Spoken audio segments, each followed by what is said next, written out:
Welcome to NFL Daily, where we never let our last-second field goal get blocked. I'm here in the Chris Wesseling podcast studio, not annoyed at all that the Chiefs keep just winning these games somehow.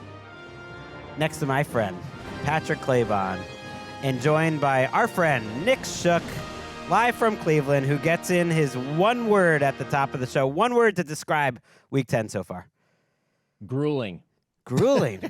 Okay. It goes with grueling. Maybe he's talking about the late afternoon window. The late window was rough, guys. It disappointed us, and that's the great thing about this Week 10 recap show. Patrick, we just don't have to start. Yeah, we can just move that along, as it did feel like we were in line at like a Swedish prison, and we were getting gruel like ladled into us. Yeah, it's like in the late 18th. Like, oh, would you like a little more Cooper Rush? Oh, here's a little Trey Lance No, I'm good. interception. No, thank you. I'll deal with scurvy. That's why we start at the beginning, when there was a lot of excitement, a lot of great games, not a lot of results that I think shocked me.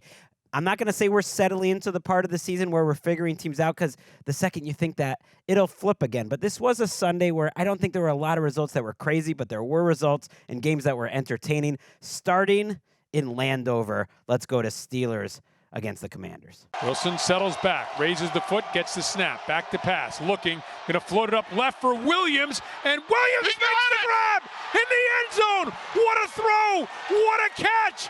Mike Williams, in his first game in a Steelers uniform, has hauled in a 32-yard touchdown strike from Russell Wilson. Oh, he threw that ball wang-dang-doodle down the sidelines. I don't think I've ever seen anything like this. First target, first catch, could be a game winner, Kinger. Unbelievable. That was Rob King and Craig Wolfley. You'll hear from both Wolfley brothers on this show.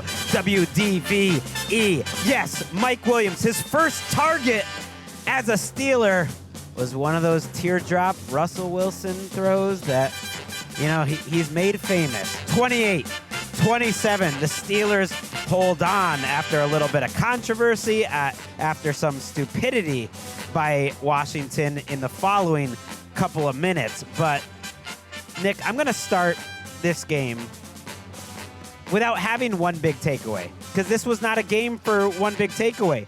Like, if you watched every single snap, Jaden and Russell Wilson both struggled for good stretches of the game. They only threw 50% completion. Both special teams really messed up. You look at the final score, you think the defenses didn't play that well, but the two offenses barely averaged more than 4 yards per play. It was situational. It was coaching. It was a little bit of everything, but it ends with Russell Wilson making the plays, having a couple great throws in the fourth quarter, one to Pickens, one to Mike Williams, and the Commanders not being able to execute at the end. And after a while, I think you just have to believe that the Steelers at 7-2 are here to stay. They can beat good teams. They can beat bad teams, and that they're going to be a main character in this AFC race the rest of the way. Yeah, I think that this is no knock on Justin Fields, but if he was still their quarterback, this might have gone differently for them. This win, more than anything, I think justifies Mike Tomlin's decision to go to Russell Wilson in the way that they finished that game. But that's not the only, main takeaway from the Steelers' performance. What it really was to me, visually, was a battle between playoff contenders, and the records match what we saw. Now, not two elite teams, not a shootout, but a team that, the Steelers is a good defense. It's going to limit the strength of the Commanders, which is Jaden Daniels and the Cliff Kingsbury offense. And they're kind of going to go toe-to-toe, back and forth. They're going to have some mistakes. Like, if you look at the possession chart for the Steelers, first off, a ton of possessions. But secondly, it ends in interception, fumble, touchdown, end of game. That's about the entire spectrum of how drives can finish for you, because it was that type of game. But a gritty win for a Steelers team that just specializes in winning games like this, no matter the quarterback. And because they have Russ, they're able to throw themselves to victory in not a desperate situation, but a situation in which he's under pressure. He throws it off his back foot and puts it perfectly on the new guy, Mike Williams, who makes a big play in a big spot. I joked because we had the day on the trade deadline, we had Tom Pelissero on NFL Fantasy Live, and we're asking him about the Mike Williams trade. And literally, there were 6 Mike Williams highlights in the package that we showed. All five of them were balls down the sideline, like go balls or deep shots down the sideline. Yep. And the meme and criticism of Russell Wilson is that's all he does. Okay, Well, now Mike Williams comes in, and his first catch is a go-ahead touchdown. The Steelers were able to take risks. They had the fake punt early, deep in their own territory, and they had that. It was a good look. It was a good call. Just execution, a drop out on the edge, and so the Commanders get their first scoring opportunity there. But what leaps off to me was I was thinking the Steelers defense would give Washington and Jaden Daniels problems with scrambling. He had 3 carries for 5 yards. Yep. And I went back and looked. His entire career at Arizona State and at LSU, only one game where he had less than 5 yards rushing. It was when they got blown out by Georgia in 2022. Other than that, that's a carry. That's one play for Jaden Daniels. The Steelers were able to shut him down all game. They had a great rush plan where I think they decided to give up a little bit of, getting sacks. It wasn't a huge sack day for them to stay in their, with their integrity. And Tomlin said after the game, like, you got to be careful comparing him to Lamar Jackson. That's a multi-time MVP. That's Mr. Jackson. We'll see him in a few days. And I think what he was saying was just, look, he's done it before against Lamar Jackson. Let's see what Jaden Daniels can do. And they only had 60 yards rushing, the Commanders, all day. I think they missed Brian Robinson.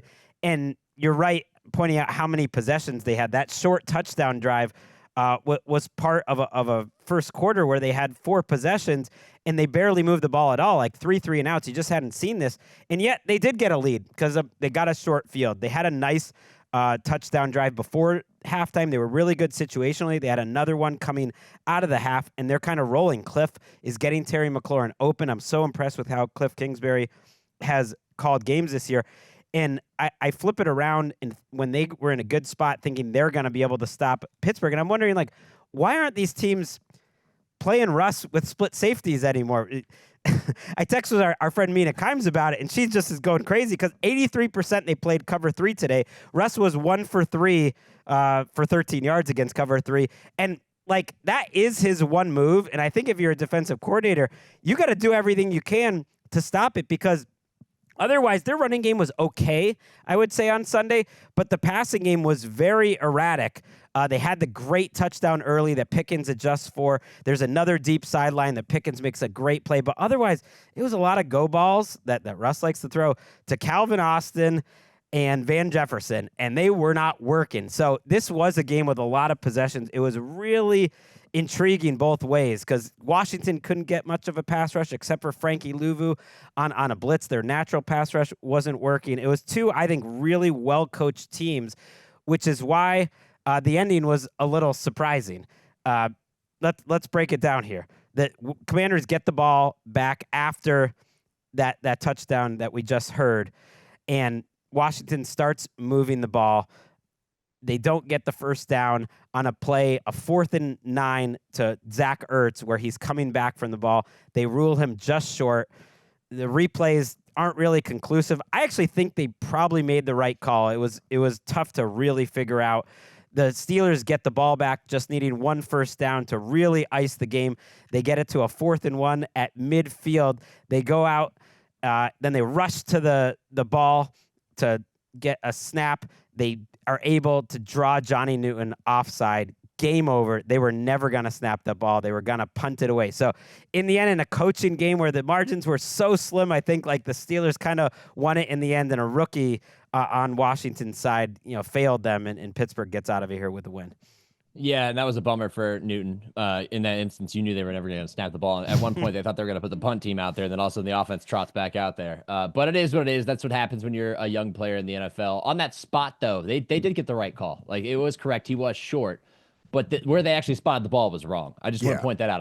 I know I'm completely splitting hairs, but he was not at the 42. His foot was at the 42. The rest of his body was near the 41. So let's just get that straight. I'm with you on that, Nick, and I think it's something that, and again, it maybe only bothers those of us who truly are frustrated with consistent spotting of the football. But if you're going to review whether or not the line to gain was obtained, at the very least we could do is put the ball in the right spot. The Steelers are going to get the ball. Exactly. The Steelers are going to get the ball anyway. Okay. But I would just like to have seen it, because if it's in a challenge situation, we see it happen a lot where the coach is challenging that they didn't get the line to gain, but the challenge does reveal that the spot was way off. I think coaches shouldn't lose that challenge, but ultimately, yeah, it's a rough one for Johnny Newton. You could tell in the Steelers' body language after they got him to jump off sides. That there it was. In fact, no way they were going to snap the ball. That's why they were celebrating so viciously, like 6 Russell Wilson fist pumps to go with it.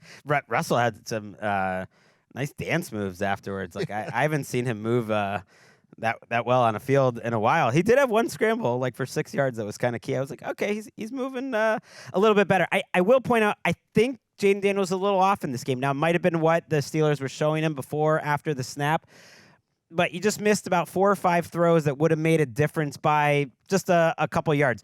Like a Noah Brown throw on that final drive right before the 4th down, where Noah Brown had a chance to come back and catch it, but if he had led Noah Brown, I think maybe he makes that catch. There was a big miss to McCaffrey. There was a couple others where maybe he didn't lead receivers in such a way, and just a couple misses that we hadn't seen from Jaden Daniels most of the season. I'll give the Steelers a lot of credit. I think we're kind of confusing him. He only ends up 50% completion. Massive win for the Steelers to get to 7-2 because their schedule is so tough coming up. The Commanders fall to 7-3. And while we're giving Russ some love, let's look at his Instagram post because I thought this was cool. 2 of the class of 2012, him and Bobby Wagner both getting it done in this game. They signed each other's jerseys. Forever legendary, forever brothers. Love you for life, bro. They gave us an F grade in 2012. This is true. That I do remember, actually, there were some, like, Fs. The Seahawks did not. He needs to name and shame. Yeah. Who's they, Russ? This isn't one where it's a straw man, because I remember this was a story for a couple of years after that, where their draft grades were not great when they drafted the great Russell Wilson and Bobby Wagner. Maybe someday teammates in Canton. Let's go to Arrowhead, where, yes, the Chiefs are quarterbacked by a man who will one day be Canton himself. Goal Lux. Fraboni the snap, Riley the hold, Lux the kick to win it. Oh! Blocked! The Chiefs have won! The Chiefs have won! That is the great Kevin Harlan. We usually go locally, but Kevin Harlan's so freaking awesome. I hope to one day do something, one time, as good as Kevin Harlan is on the microphone. That was the call of the block. Heard around the world. Leo Chanel, what a season this guy is having. Gets the block. More on him in a minute. 16-14. Looked like the Chiefs were finally going to get picked off. Everyone would have been saying they were looking ahead to the Bills. I don't know about that. It was a division game. Broncos played well, but not well enough. They fall to 5-5, and the Chiefs remain undefeated, Patrick, at 9-0. Nick, rather, it's your game. When you saw that happen, did you think, like, ball don't lie, that the Chiefs played well enough to win, or were you just like, nah, come on, man? No, I was bummed for the Broncos because they played well enough to win. I mean, Bo Nix had a great game. He had a rough second half, but he put together a great drive to get them in position there. He converts a 3rd and 6 with a 13-yard pass to Cortland Sutton.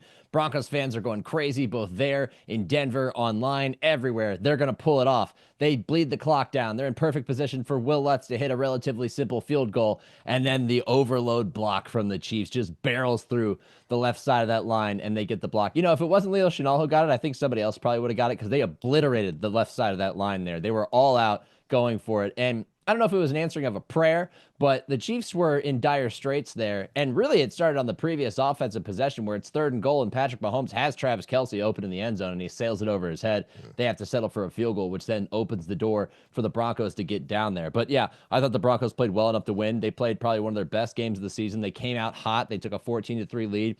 Bo Nix was firing passes all over the field. But Steve Spagnuolo's defense did adjust in the second half. They got more pressure on him. They had a Nick Bolton sack on, I think it was 2nd or 3rd down, a long, huge loss that set them back, and they had to punt and give the ball back to the Chiefs. So a back-and-forth game, a classic divisional rivalry. But the first time, really, I've seen from the Broncos where I thought, there might be a little bit of fraudulence to this team. They went toe-to-toe with the Chiefs in a low-scoring affair, and the Chiefs were the same offense they were. And at the end of the day, the special teams bailed them out. Yeah, and coming into the game, this was something Gregg Rosenthal predicted, that the Chiefs offense, despite how they looked against Tampa Bay, going in a familiar team against the Vance Joseph defense that has given them problems over the past few years, would slow things down. Now, again, Mahomes Salem one over Kelsey's head. That's just the universe. Sometimes it just doesn't necessarily work out. But I wondered, watching, as you mentioned, Shook, just the wave of Chiefs defenders over the left side of that field goal unit, if we're not seeing the lingering impacts of the Giants and the hold down block kick, where we've had multiple guys get jumped over, And so now perhaps these protectors are a little more upright in these pressure situations and getting bowled over. Just something that jumped into mind. That's a losing strategy, Patrick. Low man wins. That's the basis of football right there. Well, my old boss, Florio, did some good reporting on this, talking to Chanel after the game, and they said some tape study just how the person he was going against had set up the last time, indicated he would be vulnerable to just like a power rushing move that they could get him off his feet. But Chanel pointed out what you did, Nick, was that we had their snap timed up so well that everyone was getting through. So something that they saw on tape, just great job. It comes down to special teams. They've been one of the best coached special teams for a long time. It's Dave Taub there, right? And so the Chiefs get a special teams win. They can win all sorts of different ways. What did you think about how Mahomes looked? And yes, Vance Joseph held this team to 14 points per game last year. They beat them by 2 scores last year in one game. I know that Chiefs team was struggling at the time, but it was 24-9 in one of that Broncos game. So it doesn't surprise me coming off a short week, coming off a week where they had a ton of plays against the Bucs, 83 plays on offense specifically, and the Broncos' really good defense takes advantage. What did you see out of Mahomes? Because I heard some that maybe it looked a little gimpy on the ankle, and the red zone efficiency, not great. Kareem Hunt leads them in receiving, which is a little weird. Yeah, they had some struggles in the red zone, but what really stood out to me was Denver's defense found a way to generate pressure all afternoon. Nick Bonino went crazy against them. In fact, he should have had another sack, but he slipped off of Patrick Mahomes' shoulders, and then he throws a pass down the sideline to Samaje Perine, which then prompts Kevin Harlan to go, how does he do it? And it's true. It's a magic act that Mahomes pulls off, but they weren't as frequent as they were in past games. They very much look like the same offense, except the pressure rate was so much higher. Their success rate drops down to 36.9% offensively for the Chiefs, and that was a result of this Denver defense, which did a great job. They finished with 4 sacks. They were getting after him all day, and it kind of undercut a lot of what they do offensively, which is not spectacular. They did take a couple shots. He had Xavier Worthy down the sideline. He kind of missed him toward the sideline out of bounds, and then Worthy got up slowly after that. So just one of those challenging games, and I think familiarity had a lot to do with it. Denver had a good game plan, and they were able to execute. The only downside for them is that they came out as the loser. Yeah, let's listen to Sean Payton reacting to the loss. Felt like we outplayed them, but we didn't finish. And we had an opportunity to right at the end. We kind of controlled the ball, and we got to be able to finish. That one will take a while. It'll sting. Yeah, it will, because they're at 5-5, and just the way their schedule sets up, that could have given them some cushion where they're like just solidly in for a while. Now they have Atlanta next week. That's kind of a coin flip game, but then they have some easier games: Raiders, Browns, bye week, and then the Colts, and then they finish at Chargers, at Bengals, Chiefs. So the Broncos are going to be right in the thick of this. This would have given them a little bit of breathing room before some of those tougher games. Yeah, and to make things worse, as you guys pointed out, this is a team that they're very familiar with. They knew that they had this opportunity. Patrick Mahomes got pressured on 20 of his dropbacks, which is the most pressure rate-wise since that Broncos game that you referenced. Wow. Last season. I was going to say, he doesn't allow that much pressure, because pressure can be a quarterback stat sometimes, and usually he just avoids it, gets rid of it. But even with the way that NGS is generating pressures, and we talk about, it's kind of a proximity alert, and it just shows that Vance is able to get bodies around Patrick Mahomes where other teams don't necessarily get that. Maybe they don't feel comfortable doing it, but the Denver Broncos have the personnel and they have the game plan to be able to do this. It's just, you gotta protect the kid. And Broncos fans, they want everyone to just admit, just give Bo Nix the credit. He's got as many touchdowns as any rookie. Blah, blah, blah, stuff. It's like Bo Nix is getting better. I think it's the most important thing about this Broncos season is that Bo Nix has had a steady incline. I'm not saying he's going to be a superstar. We don't know where it goes, but it's been obvious, steady progress to being a capable starter. Before we go, I want to give a little love again to our friend Kevin Harlan, and then to Travis Kelce, because he doesn't get enough love. He set a record today. 4th and goal. Gray, the tight end. Mahomes caught for the touchdown. There it is. The all-time Chiefs leading touchdown receiver from Mahomes. That we'll give you something to sing about. Perfectly timed with the shot of Taylor Swift. No one's doing it better than Kevin Harlan. No one's doing it better than Mahomes and Kelsey. What a big play that was, down 14-3 on 4th down. Kelsey somehow gets a free release. His numbers have been awesome, especially since Hopkins showed up 8 for 64 and a touchdown for Kelsey. So they win. What about the team that they defeated in the Super Bowl last season, to Tampa?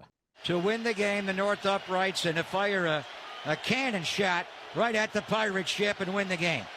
Tabor Pepper will snap to Mitch Wisnowski. Number 4 will try to make it here. Good snap. Jake has it away. Jake has the distance, and Jake Moody is good! Money! Moody! Wow. Somehow, some way, the Niners win in Tampa Bay. That was Greg Papa on KNBR.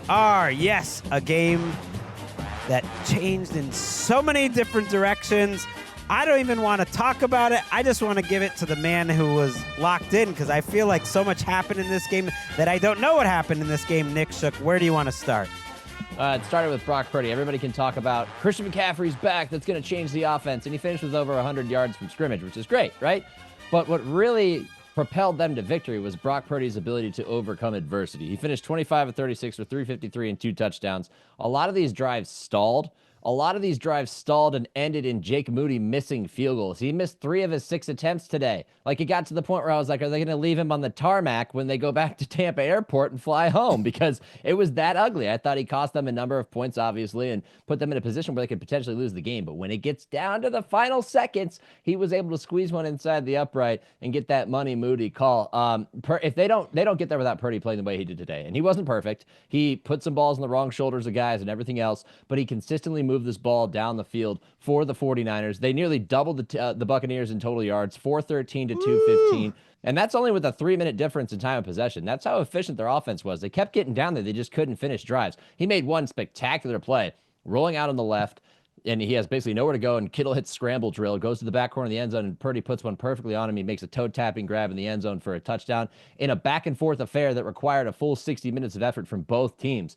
And the Niners were on the ropes. The Buccaneers led an incredible drive where Baker converts a 4th down while he's got a stiff arm holding out Nick Bosa off of him as he just lets one go out of desperation. They convert. They get down to the 7, and then they get stopped, and they have to settle for 3, which opens the door for them to get back down the field and kick the game-winning field goal. Jake Moody getting it done there. So I think it's a win that's typical of the Niners this season. Nothing is easy for this team, at least when it comes to final score. Even when they win games, like against Dallas, they had to explode for points, and then it got close late a few weeks ago. They lost that game to Arizona. There at one point, Debo is getting in an argument with the kicking unit on the sideline that gets physical for a second. Like, the vibes are not good, but it was really good for them to get this win and get over 500 on a very trying day in Tampa. Yeah, if you're watching on YouTube, you can see the picture of Debo swiping at the long snapper Tabor Pepper and Jake Moody. And that's crazy because Debo straight up pushes the long snapper in the neck, who then follows after him.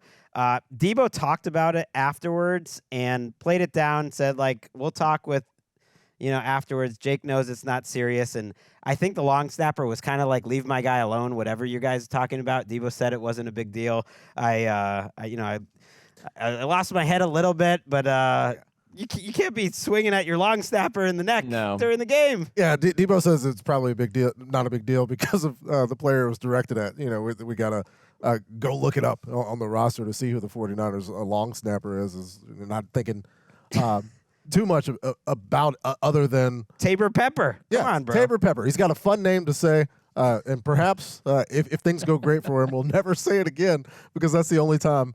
Shout out to Trey Junkin. We think about long snappers, especially with the San Francisco 49ers. But looking over, it's hard to go away from this game thinking anything other than because Baker Mayfield's stat line, 18 to 29, 116 yards and a touchdown. Nothing really to sneeze at. But this Tampa Bay Buccaneers team is hurt. They were down. The 49ers were coming off the bye. They just lost an overtime game in the rain to Kansas City, and as Shook said, they did not go away. It wasn't just that play. Baker had another incredible play, avoiding a sack later on that drive, and perhaps they got rescued, the 49ers did, by the motivation of Deebo Samuel, because Jake Moody didn't miss after that incident. He actually even said, like, he was trying to give Moody all the credit, but he kind of made it sound like maybe he motivated Moody, and they were like, "Are you taking a little credit for it?" He was like, "No, they deserve all the credit, for making that kick afterwards." Like, this could be a rare case where if Jake Moody wasn't drafted, I think he might get cut after hitting a game-winning field goal.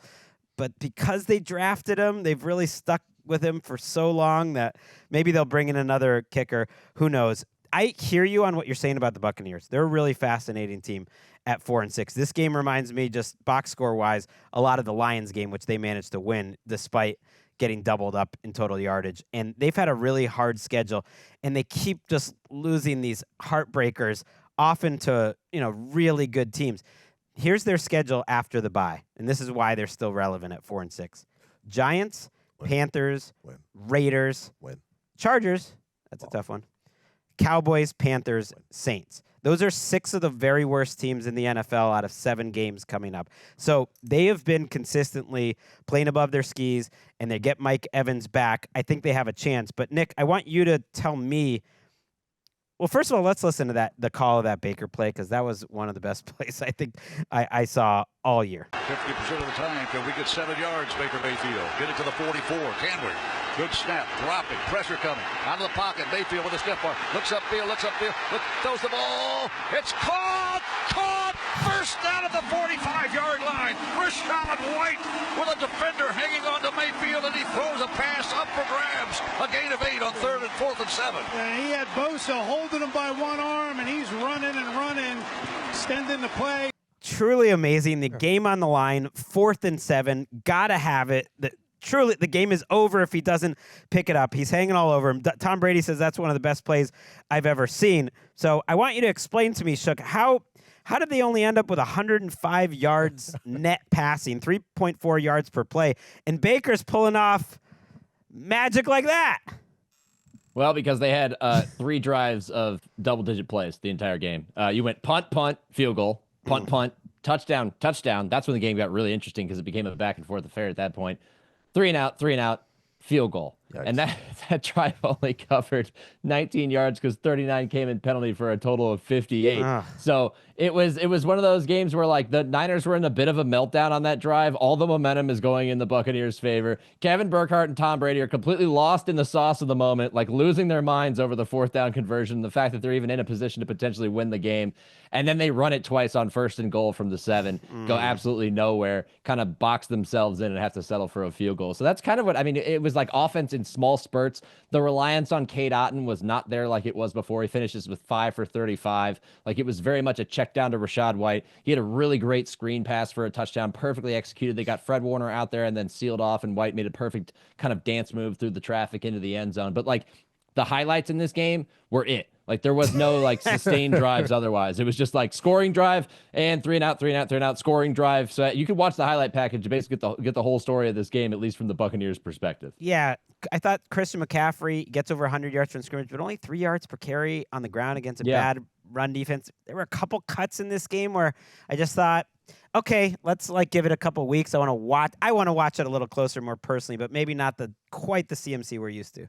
He didn't quite have the explosiveness that you expect from him as a runner, but I thought the best play that he made was he ran the wheel route out of the backfield, did a little bit of a stutter step against the defensive back, and Purdy laid it out there perfectly for him to catch and run, and it was a big completion in the time in that game. That was probably his best contribution, and, a little bit of a quiet contribution. Like, he breaks 100 yards, but he wasn't the star of the show. What else can we expect from somebody who's spent, all of the season up until this week trying to get back and get healthy with a muscle injury that, tends to affect your explosiveness? This is pretty much what we should expect. Meanwhile, Pearsall is a real thing. A 46-yard touchdown in this game, goes 4 for 73. Juwan Jennings is back healthy. That really helps them. He's a reliable receiver in a way that Deebo is just a different category, and he comes back with 93 yards. So all their big receivers had a 30-plus yard catch, which is crazy. Jennings, Pearsall, McCaffrey, Deebo, and Kittle. All the numbers looked like the Kyle Shanahan with CMC numbers that you're used to seeing, and this was a massive win for them to get to 5-4. I'm glad this NFC West race is going to be fun, and I'm telling you, don't dig dirt on this Bucs team just yet. We're just getting started on NFL Daily. Going to take a quick break and be back to see how Eric's Bills did. I mean, you kind of know how they did. He's in a good mood.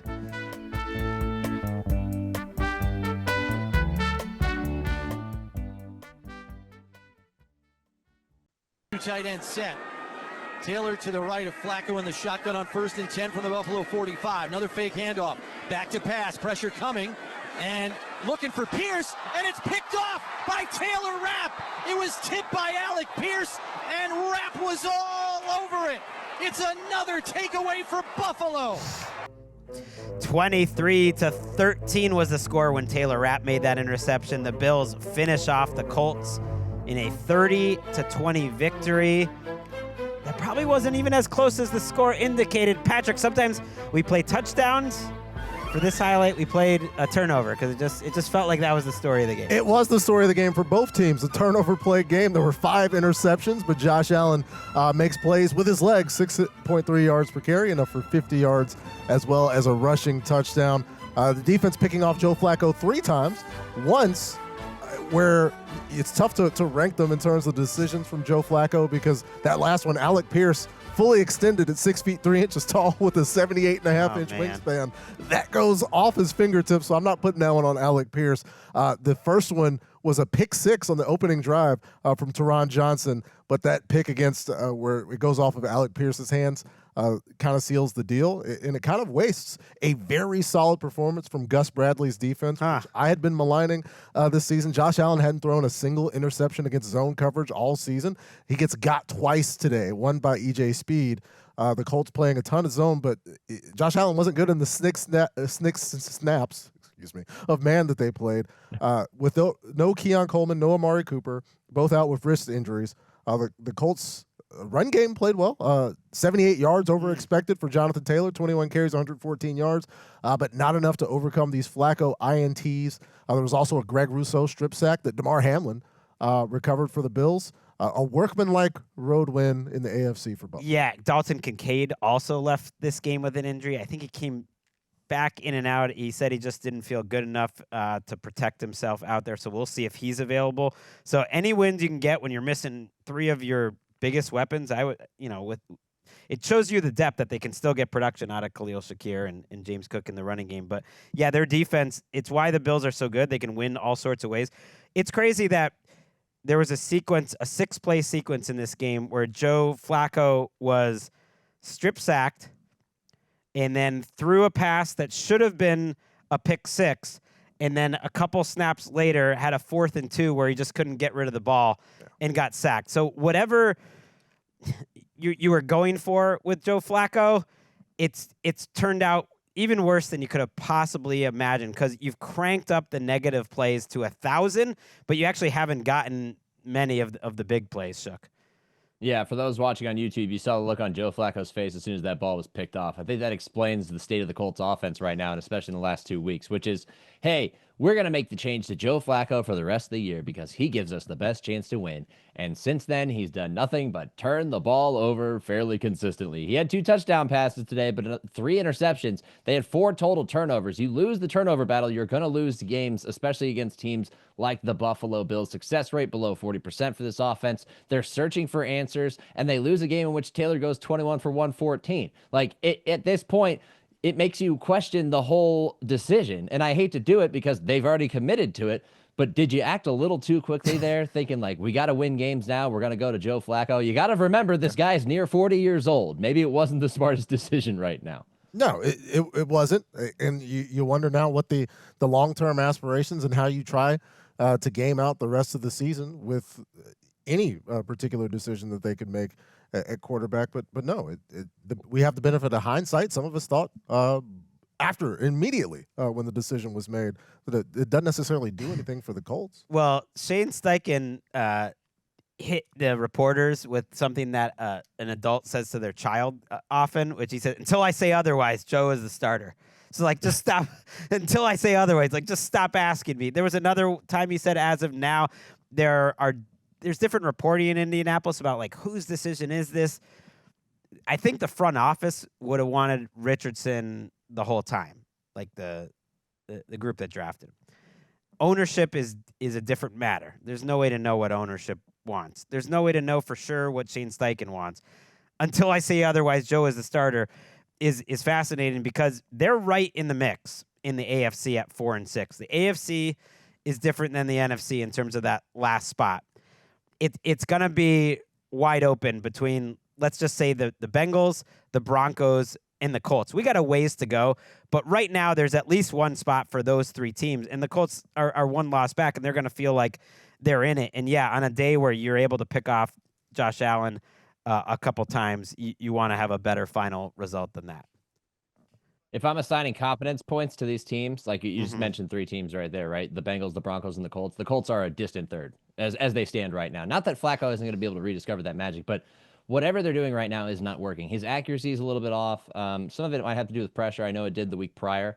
But, like, I feel better even about Bo Nix and the way that they run that offense to get him out on the perimeter and about the Bengals, Joe Burrow having a fantastic year and just trying to keep that team afloat by himself than I do about this team right now. So, and but they're filling up the fantasy stat sheet, though. Pierce gets 80 yards. Josh Downs, who dropped a touchdown. And the wins aren't there. To be fair, Josh Downs dropped a potential touchdown early. Yeah, that was when it was still a game. Yeah, 80. Mitchell goes for 71 yards. So, yeah, let's listen to the Josh Allen rushing touchdown, which came in the second quarter. At this point, the Colts were leading late into the second quarter. Allen in the shotgun. Here's the snap.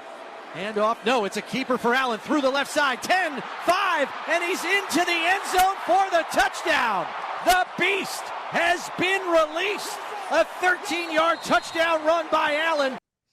And yes, that was the most effective play in football. The Josh Allen run. There it is. I was waiting for it. Now you misquoted me once. You said that's like he's the best runner in football. You said I said once. It's not that. Like when he runs, it's the most effective play in football. Like every time, it's like on a per play basis, it's a first down, it's a touchdown. They get through this game. When Matt Collins is your wide receiver 1 and you get a win on the road, like that's a good organization. 8-2 headed into this Chiefs showdown.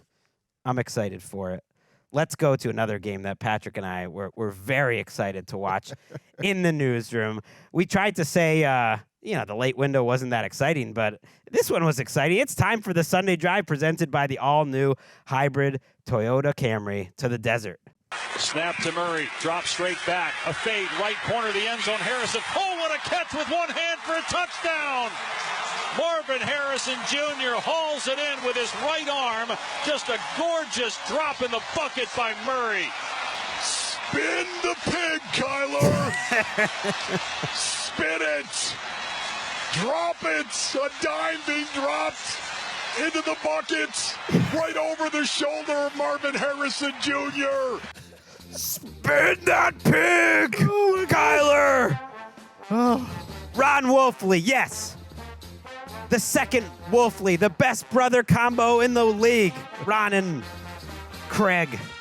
It's also Dave Pash involved there, KMVP. Marvin Harrison catching that pig. Kyler spun that pig. 2 incompletions on a day where he scored 3 touchdowns. 2 of those were on the ground, 1 through the air, 266 yards. It is a beautiful thing when this Cardinals offense is humming. Drew Petzig, Patrick.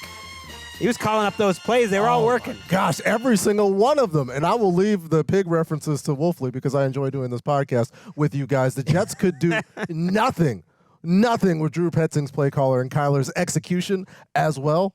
Mainly exemplified the fact that they started this game. The Cardinals did touchdown, touchdown, touchdown. They only had 1 punt on the day, and Kyler Murray had a run of 17 consecutive completions, breaking a Cardinals record. They gained 179 of their 266 receiving yards after the catch. And garbage time came early, much like us putting fraud watch on the Jets this season. And defensively, the Cardinals held Aaron Rodgers to 2.5 air yards per completion. I wanted to shout out Jesse Luketa and Xavier Thomas, who both came up with sacks. Buda Baker had one as well, but I'm not referencing him specifically because I'm affectionately calling this Cardinals defense the search bar, because every single time one of these dudes makes a play, I have to go into Google frantically during Game Day Live because I'm like, who is that Cardinals defender making a play? Those guys got sacks.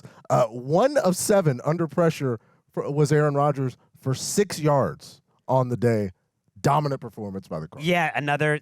What is it? The space bar. Yeah, the search bar. The search bar. That makes a lot more sense. Maybe use Bing because Google's fell off recently. I did it as well when Rodgers fumbled that ball, right, and it pops up in the air. That was L.J. Collier, the big man, who could have caught it and started running. They were all over the place. It is a beautiful thing when this offense is going like it's intoxicating. Like it felt like Kyler ran a lot in this game. He only ran 3 times. It just was. He's right there with Josh Allen as one of the most efficient runners in the league. Whenever he runs, it's effective too for touchdowns. And just their players are awesome, which is you don't want to forget about. Like it's great play calling, but James Conner on that catch and run for 44 yards was awesome. That one-hander by Marvin Harrison. Trey Benson is making some plays. And let's actually listen to another call of Trey McBride. He goes 4 for 71 and just made one of the most athletic plays you'll see. Snap to Murray, deep set, looking over the middle, dumping it off short, and it's caught by McBride, wrapped up, broken tackle though, and then he hurdles a defender at the 40, 45, out of bounds at midfield. That was Gronk-esque right there on a 17-yard catch and run. Oh my goodness, Trey McBride on the crossing route, put it on him, breaks the tackle of Sauce Gardner, and then leaps the next tackler. You can't control Trey McBride. Just more Wolfley. This whole show should be a Wolfley show. And yeah, Cardinals fans who have stuck with this team through a lot of bad times are loving this 4-game winning streak. What a fun team. They're 6-4. Not surprised that they won. One of my picks on Game Day View. Yes. We're rolling here, but surprised that it was this one-sided. That this Jets offense shook. There's just not much to talk about. They lose Tyron Smith at some point in this game, but it's just Dinkin and Duncan. Even in garbage time, they weren't able to like push the ball down the field. Yeah, Olufashano replaces Tyron Smith at left tackle. It's not good for them. It hasn't been good for them for a while. Rodgers is still throwing, a good amount of his passes under 2.5 seconds. It was basically even between under and over 2.5 seconds this week. That didn't matter. I mean, they were fighting an uphill battle that you knew they weren't going to catch up.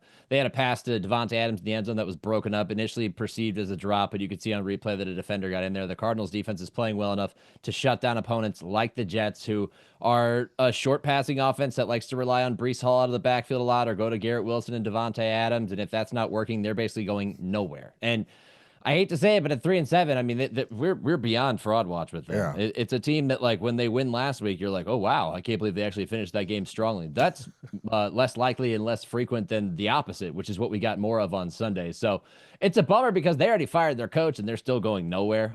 It's going to be a dark winter for them. They might pull out a couple more wins because Rodgers is there, but this is why you go get Aaron Rodgers to make plays like this. It's gone. Like it's gone. Let's get rid of the wishes for the Jets. It's over. But on the flip side, the Cardinals, Trey Benson, baby. We know when they run the ball well, with James Conner, this whole offense opens up. Well, let's throw Trey Benson into the mix. And now you got a 3-headed backfield of Conner, Amari DiMercato, and Trey Benson combining there to break 100 yards on the ground in a runaway win. So, look, man, they're 6-4, and they're the team that nobody's paying attention to. And you always say, yeah, but with them, but they're fun to watch. They've been fun to watch. Kyler played great today. And look, hey, we're paying attention to them. Yep. We matter the most. Exactly. Chuck. We have to now. We have been.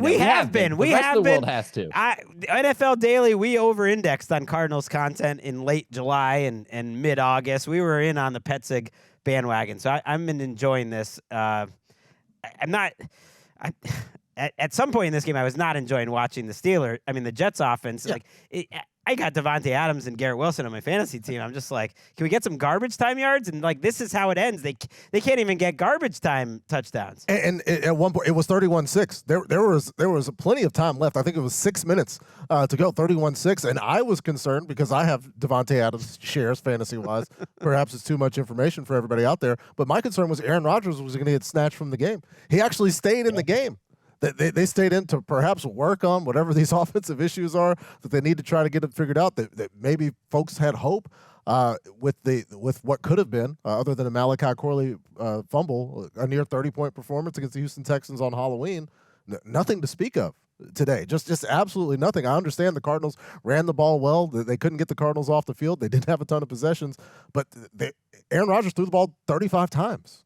and got 151 yards. Yeah, that is below the Gabbert zone we used to call, which is the 5 to 6 in yards per attempt. So if you're under 5, that's even below it. The opposite of a Josh Allen or Kyler Murray run right now is a target to Devontae Adams. I hate to say it. Yikes, Greg. But 13 targets for 31 yards. And if you look at the numbers since he's joined the Jets, it's one of the most inefficient plays in the league is throwing the ball between those two. And the crazy thing is a lot of times it's miscommunications. It's just like they're not on the same page, which is supposed to be the whole deal of this happening. And yeah, this is how it ends. I am not going to forget this play. 4th down near the goal line, just trying to finish out a garbage time drive. Rodgers gets flushed out. He's sprinting right. He's not looking fast. And he throws the ball kind of in the dirt behind Conklin. And then he just starts barking at Conklin. And I don't know what happened on that play, but it's just like, this is sad, man. Like none of it is how you want it to look. And you start to think about the future of Aaron Rodgers in New York, whether he'll be there next year, whether the Jets will be. They're 3-7, so they got to just keep trying to win. Everyone's pointed out they have an easy schedule, but everyone that plays the Jets says, oh, well, that's an easy team to play this week. So they're struggling for wins. That was the Sunday Drive presented by the all-new hybrid Toyota Camry, whatever your vibe. It's a Camry vibe. Learn more at ToyotaCamry.com. And yeah, we had to use the Sunday Drive there because we wouldn't want to be taking a drive in New Orleans after the mess, the enjoyable mess that was New Orleans versus the Falcons. 3rd and 21. Stunt. Cousins to throw, does throw, complete to Kyle Pitts. Pitts takes it all the way down inside the 45-yard line. And here comes the Mayday as they, I don't know if they'll clock it. No, Probably clock it. You can't clock it. It's 4th down. They're going for it. They can't clock it.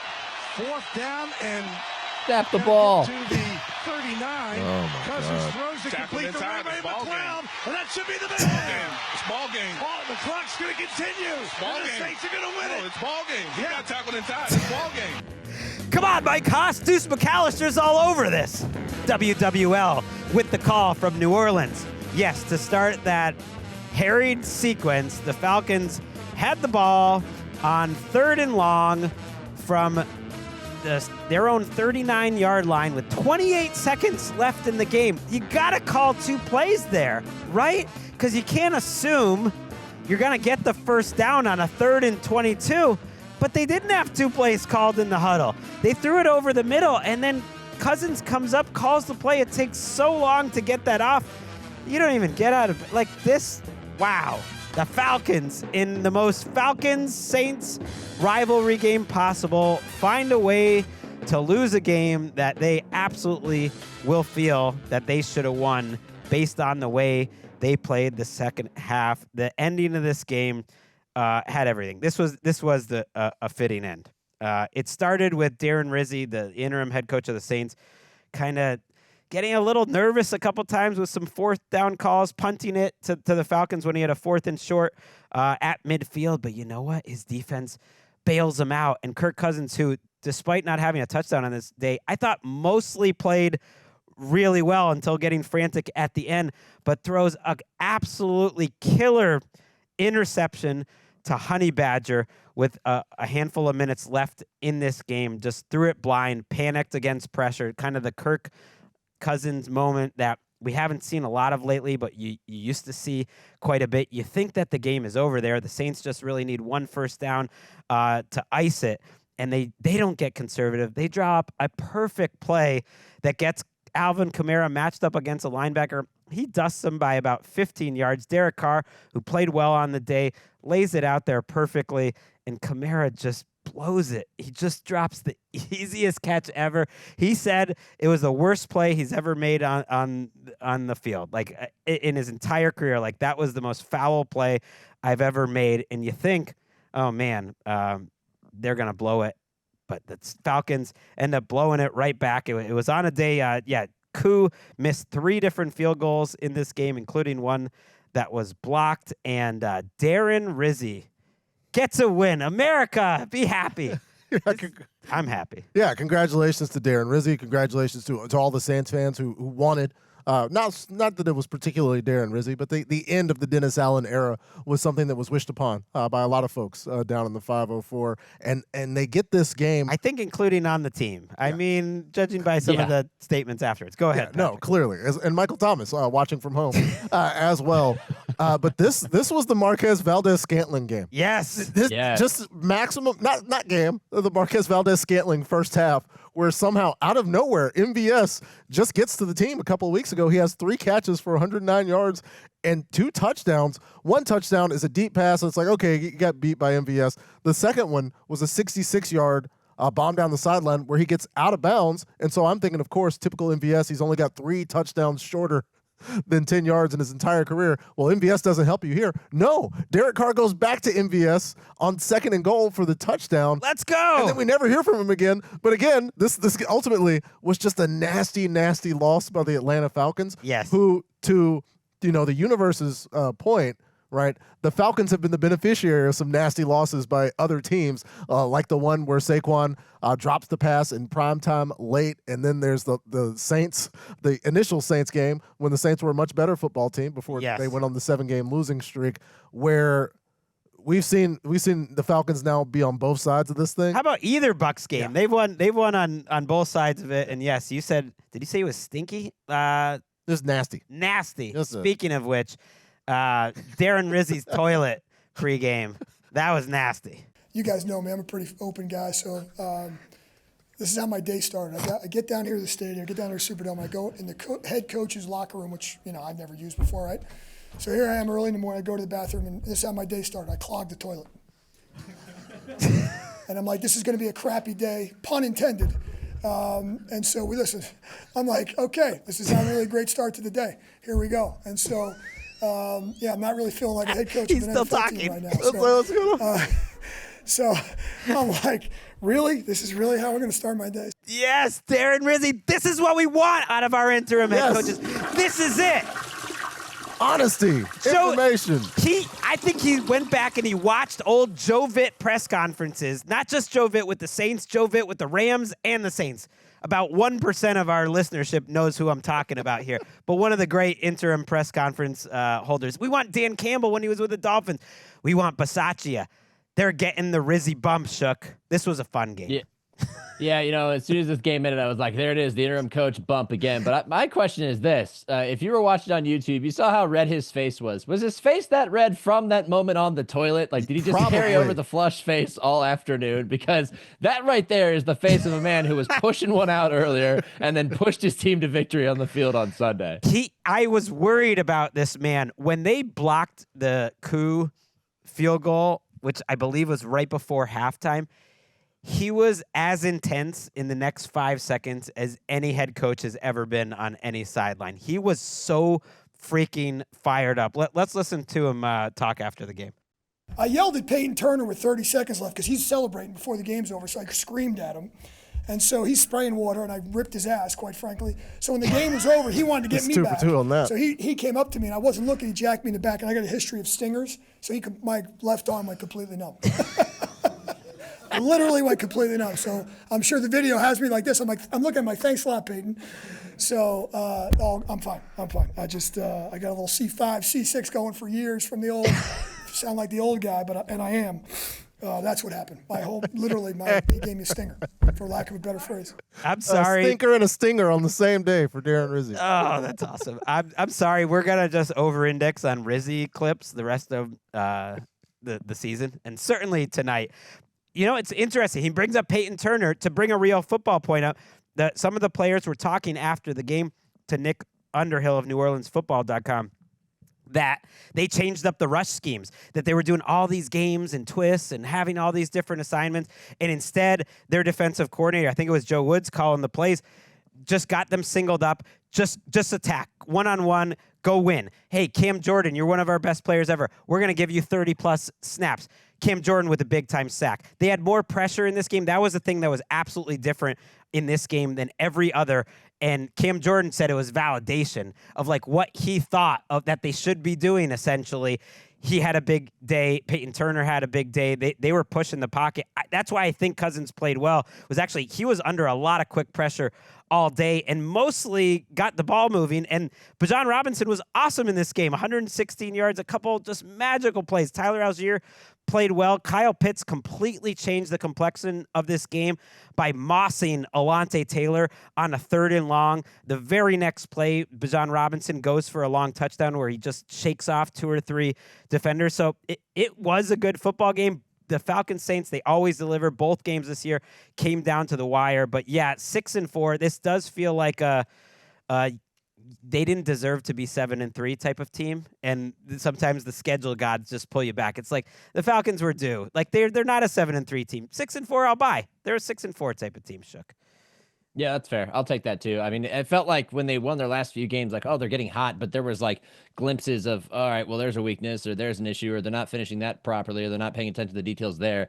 And then it all kind of comes to a head on a day in which, they put up enough yards to win a football game. Like they definitely did that. And yet they come away with just 17 points. They have multiple missed field goals. You leave points out on the field. I mean, you finished with 468 yards, but you only converted 5 of 14 third downs. That's kind of the story of the game right there. It's the little things. Look, the first half of the game, the Saints had a great game plan. They moved the ball. They hit those shots. Derek Carr was very efficient. Those were dimes. Great job by Derek Carr. Second half of the game, it was all Falcons. And it was somehow like the coach bump gods just letting them hold it on because the Falcons really dominated for the most part in the second half. Good win by the Saints. Fun game by the Saints and the Falcons. Let's go to another fun one, unless you were a Bears fan. Stevens in the single back now. Hunter motions right. May with a play fake in the pocket. Wide open receiver left. Polk, and it's an easy flip and catch for a touchdown. Patriots! Oh, you have an adversity that hits you the first 2 quarters. And Drake May settles down on this drive. That's a good job by him moving the football team to get a touchdown before the first half ends. Hey, Jalen Polk made a play. That was Bob Sochi and Scott Zolak on WBZ. The Patriots defense closes out a moribund Bears team, 19-3. 9 sacks on the day for the Patriots defense, and that one out there is for my dad, who said he was listening to Scott Zolak and thought Zolak did a good job, even though he's a big homer. He was listening on the radio while raking those leaves because the Patriots, they don't deserve the television necessarily all 3 hours. But this was an old school Patriots win. Defense, timely offense, and man, just no pass protection for Caleb Williams. Yeah, and Drake May and the Patriots offense did enough to get the win there. Didn't play perfectly, avoided some mistakes. Did have a couple, including an interception where he tried to fit a ball in the window, that was right. smaller than the football itself, which is tough to do. But disaster looms for a Bears offense that was 1 of 14 on 3rd down.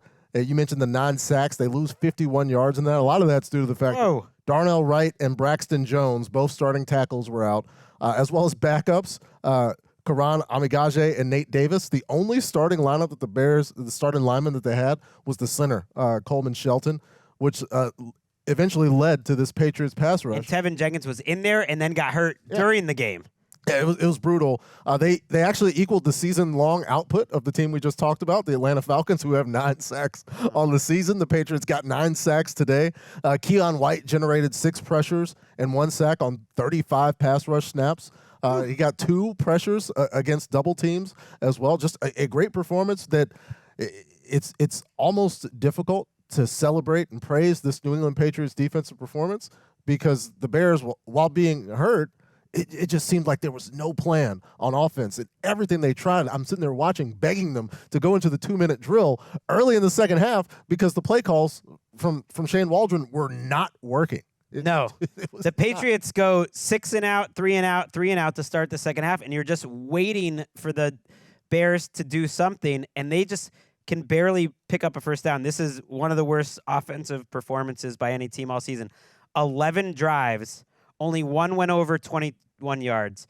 They averaged 1.8 yards per pass play, which is just crazy on 39 pass plays against a defense that only had 13 sacks on the season coming into today. So let's just get the praise for the Patriots out of the way. I think May has been building every week. You see smart decisions, except for the really dumb ones. So he's just one of those quarterbacks right now, but some really nice throws down the field, and they take care of business. Brandon Schooler, their longtime special teamer, like gets in on the sack parade. That's fun, and these are the type of wins that I think are important for Gerard Mayo to just start establishing some sort of identity and idea of what this team wants to be as they inevitably head to top 5, top 6 type of pick. So good job by them. But this Bears offense right now had put up what I thought was maybe the worst tape by any offense all season in any game last year, all year against the Cardinals last week, and then they do it again. Let's listen to Matt Eberflus after the game getting some pointed questions. How do you defend your work as head coach when it looks this bad? Yeah, well, I would just say that. I would just go back to we have the men in the room, and we have evidence on tape of doing it. We've played some good complementary games in terms of offense, defense, and kicking, and we've, scored points, a few games in a row, and done a good job of that. So we have to find the winning way and our winning formula to get that done.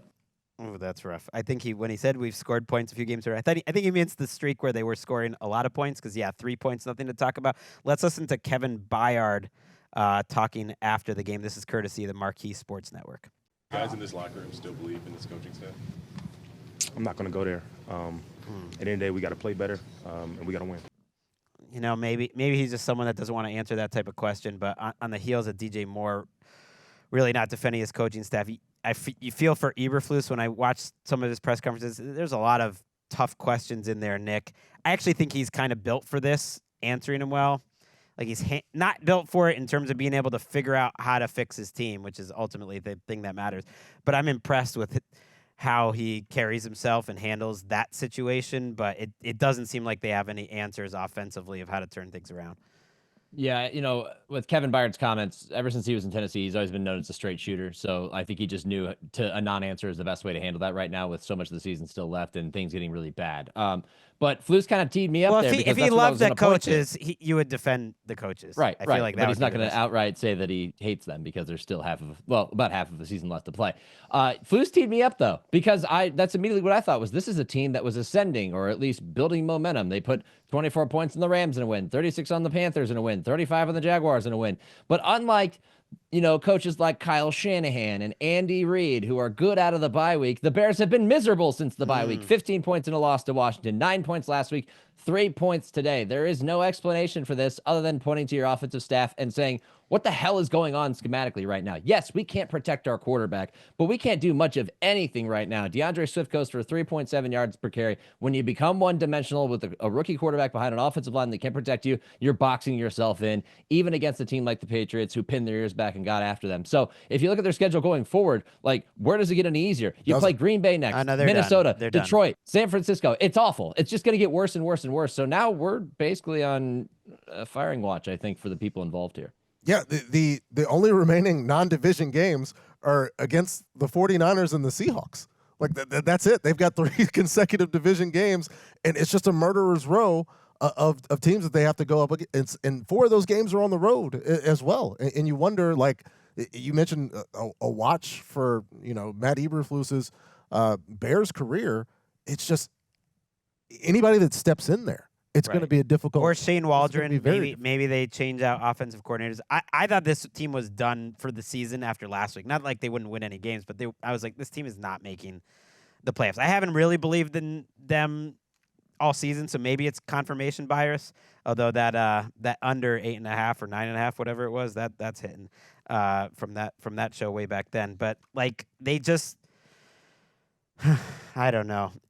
I am not nearly as worried about Caleb Williams as Bears fans seem to be. That's the only thing I would say to Bears fans out there. I've seen rookie quarterbacks really struggle and come out of it on the other side, and I actually don't think he's near that level even of struggle. No. Like of the Jared Goffs, the Eli Mannings, the Drew Breeses, different guys who have turned things around. He's really not at that level to me, and it is getting worse, and he's not helping, but this thing just needs a restart. Amazingly, the Patriots have surrounded their rookie quarterback with a better situation, I guess. At least the vibes are better.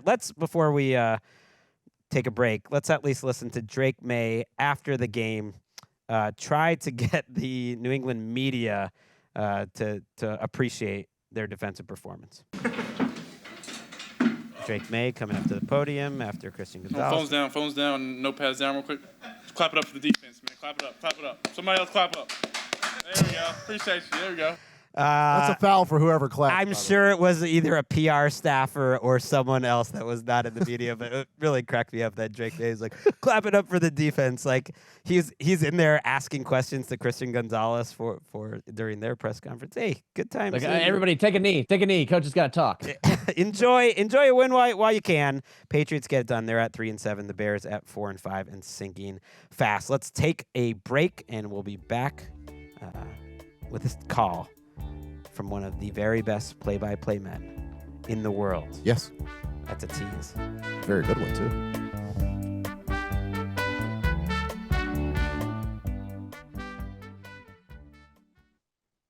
They're going to go for it. 2 of 4 this season on 4th down, and they're going to go for it from the shotgun. And they're going to go empty. Herbert rolling to the right, and here he goes, Herbert into the end zone. Touchdown, Chargers.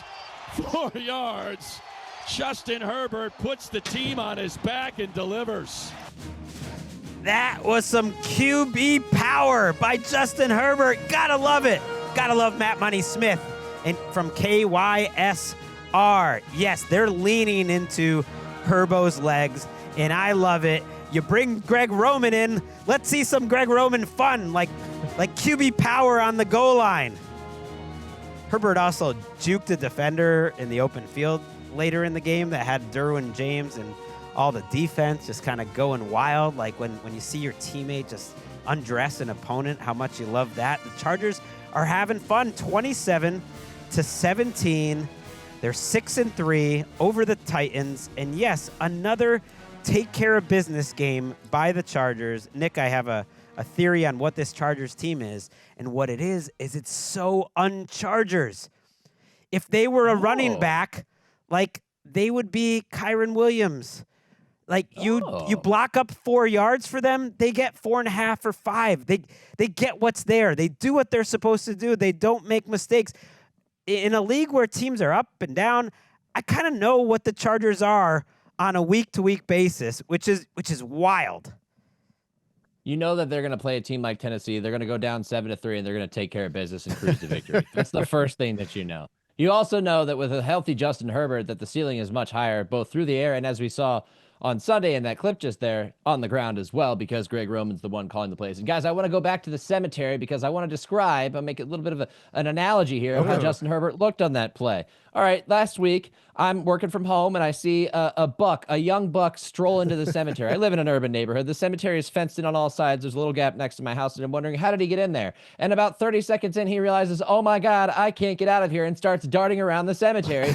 4-pointer, just running around back and forth. Whoa. That's how Justin Herbert looked on that running play, and that's how this offense can look no matter who's running the football. They're darting around. They're finding the gaps. He eventually made it out of the cemetery, just like Justin Herbert made it into the end zone. They do the job that you expect them to do. They have a physical defense, and they find a way to make it work through the air, whether it's Ladd McConkey or if it's Quentin Johnson, whoever it is. They are a team that's tough to beat because they take care of the details. And I'll tell you what, as a purist, a football purist, there you that go. warms my heart that a team takes care of the details.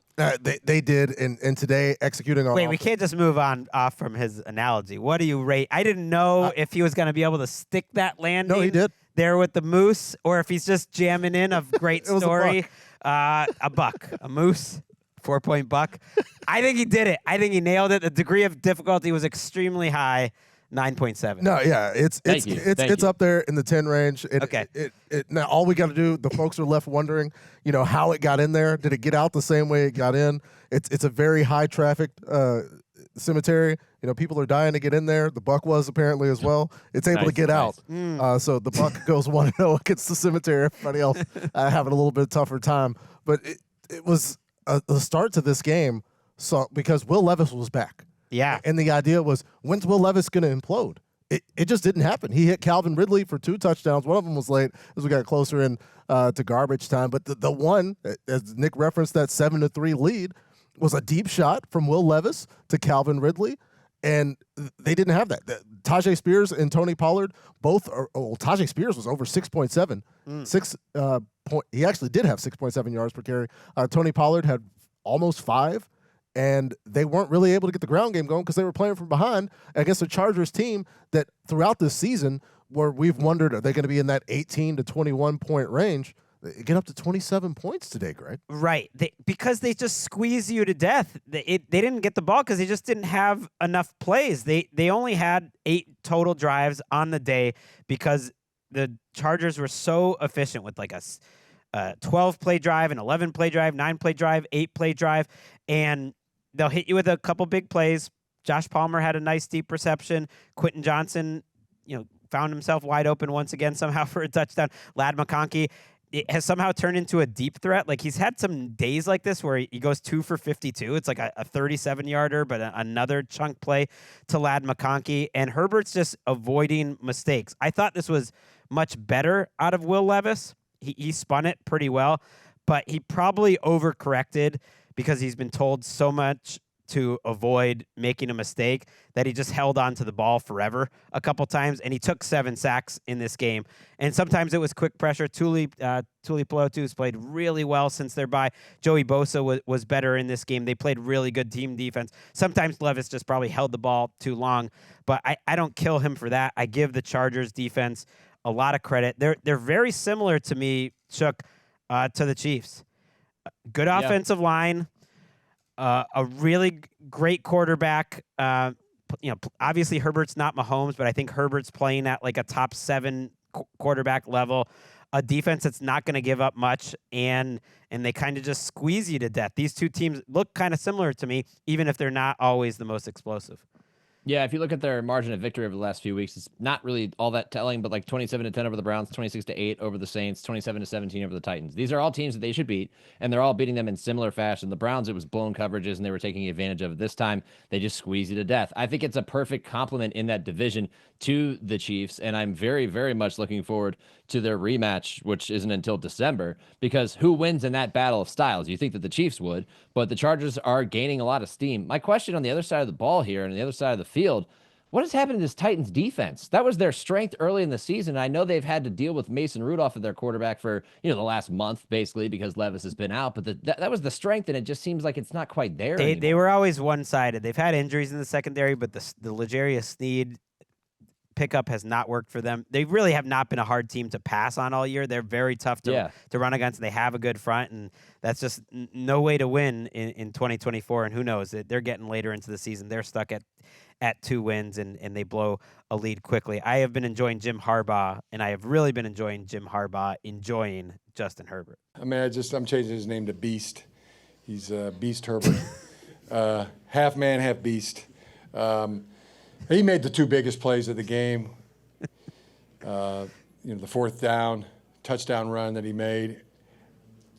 I mean, I don't know how many people we blocked, or who actually got a block and who didn't, but there was a lot of unblocked guys, and he just went beast mode and got that ball in the end zone. There was like one unblocked guy. They did a pretty good job, but that is what makes Herbert special. He makes that first guy miss, and he did a great job with that. They're 6-3. They are at the point in the season where I would be surprised and disappointed if they don't make the playoffs. I think they are going to find a way to get in, and they have a really fun Sunday night game. Great job by the Flex Committee. Bengals, Chargers, next Sunday night. Let's go to a team that was flexed into Sunday night. It was kind of a snoozer a week ago.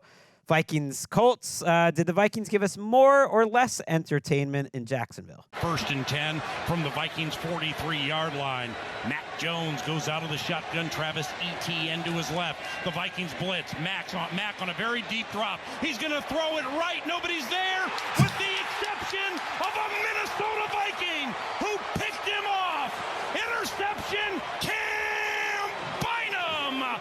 And the Minnesota Vikings are going to improve to 7-2. Vikings get the win, 12-7. It wasn't quite over really at that point though either. A little early on the call, but you can't blame Paul Allen of KFAN for his excitement when you see a Mac Jones pass just fluttering in the breeze and your guy gets it. You're gonna get fired up. What a bizarre game. That puts it nicely. The Jaguars were outgained 404 to 143. They had 43 plays. The Vikings had 82. They had the ball for 17 minutes. The Vikings had it for 42. The Vikings managed to get 28 points on the board 28 first downs on the board without a touchdown. And yet it came down to some tomfoolery, a Mac Jones interception, and then a Trayvon Walker penalty shook is what actually finally sealed the deal for Minnesota. Yeah, let's not overlook that celebration in honor of the breaker ray gun from the Olympics, because that was a great pull by Cam Bynum as well. No, look, the only worse pass than any of Sam Darnold's 3 interceptions was the one that he threw that then inspired that celebration if you're watching on YouTube. I mean, good job, Cam. That's pretty good. I don't know if it gets you in the Olympics, but that's pretty good. Sam Darnold was rough today, and that explains why they could not put any touchdowns on the board. He threw 3 interceptions. I suddenly found myself seeing Sam Darnold in a Jets uniform or in a Panthers uniform for the first time, in a Vikings uniform this time. It was rough. He had one that he should have had 4 picks, but it got called back because of illegal touching or illegal use of hands on the Jaguars, which, by the way, that return was fumbled back to the Vikings. None of that mattered. Mac Jones, completely ineffective. This offense, completely ineffective. They lost Tank Bigsby early to injury. Travis Etienne goes 11 for 44. They just couldn't maintain possession at all. They very much missed Trevor Lawrence. And in fact, Mac Jones didn't break 100 passing yards until that final possession, which ended in that disastrous throw that was picked off by Cam Bynum. It was an ugly football game. It was a football game that I thought the Vikings may not find a way to win despite piling up all these yards, because Sam Darnold was so locked on Justin Jefferson for so much this game before he accepted. Actually, TJ Hawkinson and Josh Oliver are probably my best options, which he then used to get them into field goal range. Weird day in Jacksonville for both teams. Yeah, 9 targets for Justin Jefferson. A couple of those were the ones that were picked off. One where the defenders fighting back through the ball that Justin Jefferson couldn't quite keep away from the defense, and it goes to the Jags, who absolutely wasted their best defensive performance of the year. With Darnell Savage and Andre Sisco back there, the corners as well, dealing with Justin Jefferson, where the Vikings routinely were making mistakes, not just the 3 Darnold interceptions, but just miscommunications, a couple of third downs that didn't quite go their way. Aaron Jones leaves the game on a cart, is able to actually eventually come back in, but everything that could go wrong for the Vikings did, but the Jags just out-Jagsing the Jags at this point, where you had Mac Jones score on the quarterback sneak, Travis Etienne down at the 1 on the play before that, and that was it. That was the highlight of the game for Jacksonville, was a 1-yard quarterback sneak for Mac Jones. He did hit Gabe Davis on like a 17-yarder to get down there. Yeah. But other than that, it was just absolutely nothing for the backup. Well, if you liked today's performance by Mac Jones, have I got a 7 games coming up for you? Because it sounds like Trevor Lawrence could be out for the season. Since we last taped, we didn't even know he was for sure out for this week. But Diana Rossini and Mike Silver of The Athletic reported that they're looking at surgery that would knock him out for the season. They're at 2-8. We'll see. That it's not official yet, and so we'll hold analysis on kind of what's next for them in that decision when we know for sure. I do think the Vikings have a bit of a Darnold problem and a bit of an Aaron Jones problem. Not that Aaron Jones isn't amazing, but just the difference of this offense when he's not on the field is so noticeable. He goes 17 for 88 today and has a couple catches too, but when he was off the field and it was Akers, it's not working as well. And just little things are coming up. So I'm really hoping that he can stay healthy and be the consistent back, because they're at an interesting point in the season, Nick. They're 7-2. They're on this 3-game road trip. Very rare to have 3 straight road games. And they're all very winnable. Titans next, Bears after that. And so I don't know how for real this Vikings team is, and yet if they can just win these games against teams that are really struggling, and I think they can, they're going to be 10-2 or something, or at the very worst 9-3. But man, Darnold, this we've just seen like more and more of him making fritzing out type of decisions, and that's why I've pushed back when I see people put Darnold and Mayfield in the same category this season. No, I'm like, they're not. Come on. They're not. I was like, Baker's proven a little more. Like Darnold, this is more of what we've seen out of Darnold in his career. So I need to see more good to really believe that it's here for good. Yeah, and this is coming from somebody who is admittedly critical on Baker Mayfield, has been in the last few weeks. That's you. And you're Yes. right in that criticism as well, but he's proven himself. No, but since then. Baker's like a better than average starting quarterback, or at the very yes. worst has proven himself to be a solid starter. I don't know if I'm there with Darnold yet. No, especially in a performance like today, because it's not like the Jaguars were doing anything that was like completely mystifying or something that you wouldn't see from a defense prior. It's just that he was forcing balls to Justin Jefferson in the first half. It's like he's got a crutch and now he's just leaning on it. And it wasn't until the second half came that he realized, oh, I should go look somewhere else. So maybe you learn from this and you take that and you build upon it. But, mentioning that schedule, this is a perfect time for them to really seize upon it, because the back half gets a little tough. Now, you get Chicago twice over the next, 5 weeks. You get Tennessee. You got to win Tennessee and Chicago right away, because then you play Arizona. You got Atlanta. You get Chicago again. Then you get Seattle, Green Bay, and Detroit. You have to be able to win both Chicago games, Tennessee, and try to eke one out against the Seahawks in order to get to 11 wins. Because if you don't, if you drop a couple of those games, suddenly you're finding yourself in a position where the pressure is quickly on you. And at that point, I'm going, are they a fraudulent team like they were a few years ago when they were winning all those one-possession games? Is this truly who they are? Now, they have a better defense than they did at that time, at least in terms of scheme. So we'll see. But you cannot afford to put out another performance like you did today, or you will lose games against better teams. It's that simple. Well, it was very similar to their game last week. And look, they're showing they can do it. They can win ugly games against bad teams. I think that's important. I'm not saying hoist the banner. We can win ugly games against bad teams. I just mean I don't like that. But that's an important thing to do.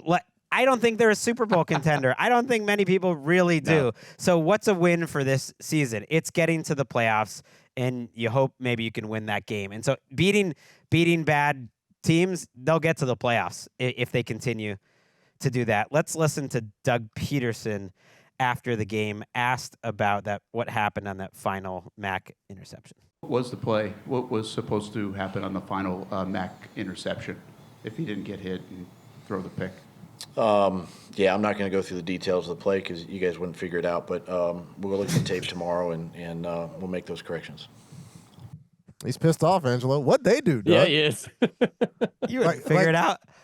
I just want to know, brain journalists. Who in the room particularly upset Doug Peterson, and why am I catching a stray for it? Right, justice for John Shipley, one of the best beat writers. Oh, that was John's question? No, I don't know that, but I'm just saying he's out there. He's saying y'all wouldn't understand. John Shipley would understand it. How about John Osher, one of the longtime beat writers in the game? He works for the Jaguars as a senior writer there. He's great, so he would figure it out. I take offense to that, Doug Peterson.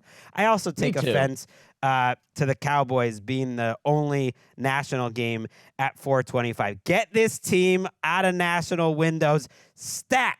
Hurts puts Calcaterra in motion. Hurts back. Hurts looking. Hurts still looking. Still looking. Hurts is starting to run. Now he fires. Complete. Touchdown. This time it goes to Johnny Wilson, his first touchdown in the NFL. Oh, Johnny Wilson. Another guy that might have sent us to the search bar. We're like, who's that tall 89? Oh, yeah. Literally. The super tall rookie tight end. That was Merrill Reese on WIP. The Eagles, in the ultimate take care of business game, get a 34-6 victory over the Cowboys. Jalen Hurts gets a couple touchdown passes, gets a couple touchdown runs. He has 10 touchdowns on the ground in the last 4 weeks. That's outrageous. Field Yates of ESPN pointed out there's only been 15 seasons with that many rushing touchdowns from a quarterback in the history of the NFL. He's done it in the last month. I hope you are listening, everyone that is tuning in to the Man versus Model. Cynthia Freeland and I making our picks against the spread every week. When we're on the same side of things and we both say this is a no-brainer, it's a no-brainer. Eagles in the 7 points. I mean, people were putting their feet up and just enjoying this game. 24 points. They won by 28 points. We also had it as our survivor pick, so good job by us. Hey, we did it. We keep getting it done. Another week. Books. This is the worst. I don't know if this is the worst team in the NFL with Cooper Rush as the starting quarterback, but they're definitely in the mix, Shook, right? They got to be. Yeah, I mean, it's ugly. First off, a lot of courage out of you to pick this game, guys. Good job. We're trying to survive. It's against the spread. They're all even. It's all even. That's why we said, wow, I'm surprised it's 7. I would have thought it'd be 13 or something like that. If I was there, I'd pat you on the back, but I can't from 2,000 miles away. Yeah, this team's bad. Micah Parsons came back. I don't need to hear it from you, Shuck. 3-0 this week, 6-0 the last couple of weeks. I'm just going to press you on this every week now. People know. Sorry. Micah Parsons came back. He played about 53% of the snaps, I believe. Made a difference. I mean, obviously, he's an all-world player, and he got in the way of the Eagles' offense in the first quarter, but eventually, his snap count was limited, first off, and secondly, the Eagles found a rhythm after they turned the ball over twice early, and they went down the field, and they scored a touchdown, and it was actually one of the best plays I've seen from Jalen Hurts in probably a few weeks, where he evaded a free rusher, stepped up, and found Dallas Goedert in the end zone for a touchdown. That preceded the Johnny Wilson touchdown, a guy that I didn't have to search for because he's the only 6'6" receiver in this past draft class. So that's his claim to fame. And now he's finally got a touchdown in his career. And then we officially could put it to bed when Jalen Hurts scrambled for an 8-yard touchdown run. It was over from there. Designed run, got the job done. Put the Cowboys to bed. Put them to bed for the season. I don't care if Dak comes back or not. It's not worth it at this point. They have no talent offensively. Their offensive line has been a bit of a shuffling, act recently, and their defense outside of DeMarvion Overshown and Micah Parsons and Trayvon Diggs, it's not a good football team in general. They're not exciting to watch. They were horrible offensively with Cooper Rush. They put Trey Lance in, didn't get anything better out of him. Cooper Rush finished with 45 passing yards, okay? Like, I don't care what defense you're playing. That's awful. That's just not good NFL football right there. So pretty easy game to explain there. Yeah, and you can see it, the lack of velocity that Cooper Rush has. Really jumped off the screen today, even more so than in his previous games. I'm not sure if he lost a few MPH off the fastball or what, but just a lot of hot air balloon balls that really didn't have the opportunity. His best throw of the day gets defended by our dearly neighborly star 93 million miles away, sending photons in the span of 8 minutes. All the way into the eyes of CD Lamb, where he's looking into this beam of sunlight, can do nothing with it. I also think it played on both sides because Jalen Hurts got a strip sack where he's looking into a secondary, and I'm sure all he could see is our friendly neighborhood star providing all the energy that we need here on this planet. Hopefully we keep the planet long enough. The sun's going to be all right. But it's just truly just a disastrous performance by the Dallas Cowboys. Trey Lance comes in and then comes back out so we can get a couple of worthless plays by Cooper Rush, including a fumble where it's just, what's going on? And, the president and CEOs coming back and taking shots at folks, asking them questions about this. Oh, yeah. It's a lot happened, and none of it was good for Dallas. Yeah, you mentioned Jerry Jones getting asked about the sun blinding CeeDee Lamb on that potential, catch. And Jerry said, quote, by the way, we know where the sun's going to be when we decide to flip the coin or not. We do know where the damn sun is going to be in our own stadium, which I read as they should have, taken the side that wasn't going to have the sun at that time. He's blaming his coaching staff there for being on that side. Well, first of all, you might not win the flip. And is he saying we need to avoid taking the ball or not, based on which side we want to be on to avoid our own sun? No matter what, that's ridiculous. He said, they asked, well, why not put up curtains over the windows? Because they do that for other events at that stadium. And he said, well, let's tear down the damn stadium and build another one. Are you kidding me? Right. Everyone's got the same thing. Every team has to come in here, and they have the same issues. But, yeah, not if you're having to face that way. And then finally he said, the world knows where the sun is. You get to know that almost a year in advance. Someone asked me about Even the sun. more. What about the sun? Where's the moon? Jared Goff didn't know on Hard Knocks. Yeah, that's a good. That's true. It's a very good He's point. come a long way. So I mentioned the Bears average 1.8 yards per passing play earlier today, which you almost never see. The Cowboys averaged 1.5 with all the sacks that they took. On one hand, I want to just blame everything on the Cowboys. On the other hand, this Eagles defense really is totally different. So I think the level of dominance is consistent with what this front has been doing lately, and that to me is the most encouraging things Shook out of this season, because Hurts, like he took 5 sacks I think in this game. He was holding the ball forever. He actually had kind of an up and down first half. They probably should have put it away even earlier. But, man, their offensive line is awesome, and their defensive line in this young secondary keeps playing better. I know that there's almost not too much you can even take away from playing the Cowboys, but I think this is a team that's building confidence. And, again, we have another week where now Nick Sirianni is not the main character again. He did it. Nothing weird happened with Nick Sirianni. Congratulations. Congrats. You got to hang out in the background this week because it was that easy of a win. There was one sequence where the Eagles defense really shined to me, and it was when they decided to trade fumbles deep in Eagles territory. First, the Cowboys were on the goal line. Zeke fumbles it into the end zone. It's recovered. I think it was Cooper DeJean who got it in the end zone. And then Jalen Hurts is strip sacked, and the Cowboys find themselves essentially in the same spot they were before.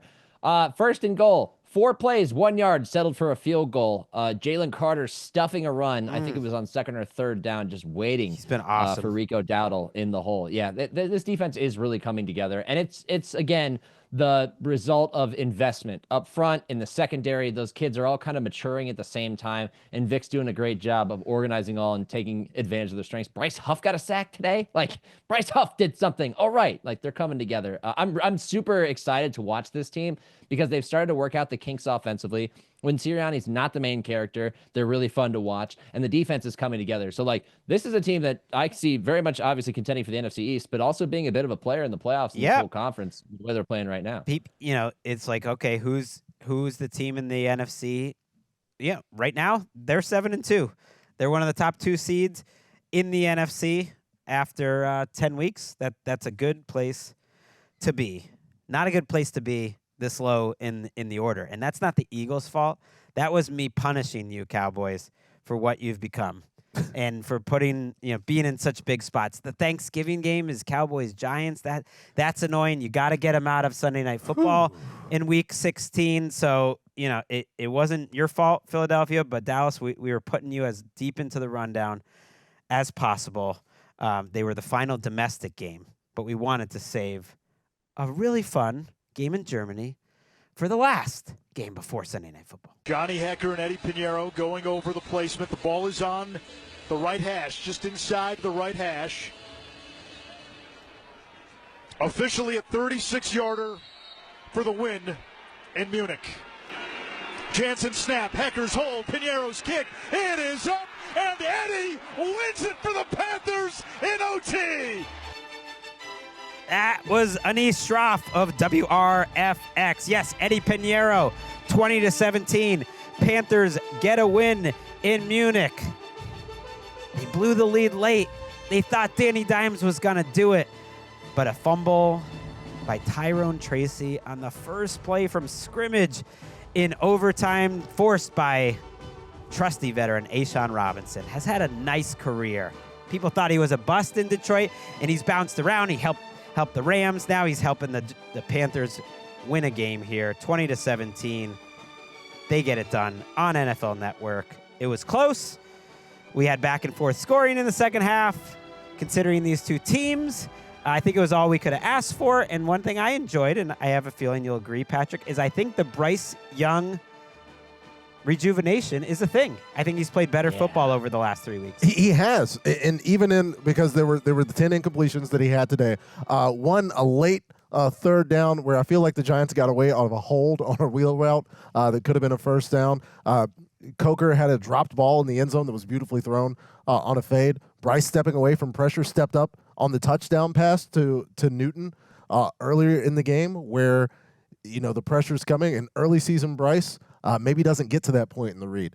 Maybe the rush gets to him, but he gets through there. The Panthers, as a team, look better, but I think it allows us to get a better evaluation of Bryce Young, who shows the things that got him drafted number 1 overall in the first place. Yeah, his misses in the last few weeks, really all 3 weeks, I've understood them all, like all the decisions. Now he's forced it in a couple times, but that's okay if he's being a little over-aggressive. Like his misses today were all close. The decisions were good. They trusted him for a big 3rd and 8 late in the game that you thought was going to ice it, and he has a money throw on the sideline.